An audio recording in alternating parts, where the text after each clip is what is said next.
The Ghost of the Blue Dragon by William J. Wintle. The Blue Dragon was one of the oldest and best hotels in Saltminster, and that was saying a good deal. Long before Saltminster became popular as a seaside resort, long before people got into the habit of going to the seaside for holidays or for health, the old market town had been a busy place, and its inns were both numerous and good. New ones had sprung up of recent years to meet the needs of the visitors, and as these styled themselves hotels, the older ones had to fall into line and adopt the more ambitious name as well. But although the Blue Dragon now called itself an hotel and found itself doing more and better business than ever, it had changed very little in the course of the years. It was still a delightfully old-fashioned place. The quaint old rooms remained unaltered. The old English cookery was still the same, and you would look in vain for anything foreign or newfangled. The French cook and the German waiter had never found entrance, and that was one of the reasons why the place was in such repute. You needed to book your room well in advance if you wished to stay at the Blue Dragon.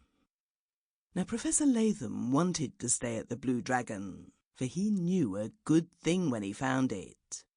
At Cambridge, where he occupied the chair of Assyrian history, he was better known for his ability as a judge of port than as a lecturer, and when he recommended an hotel, you might be quite sure that both table and cellar would prove to be above reproach.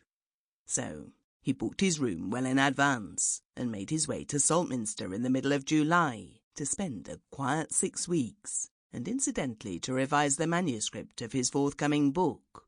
At the Blue Dragon he found that he had been allotted a room which met with his full approval.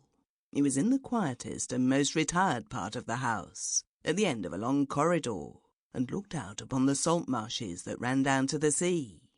It was well away from the busier parts of the house, and was on the side remote from the road, and it was furnished in the style of our grandparents, exactly the style that Professor Latham admired and loved.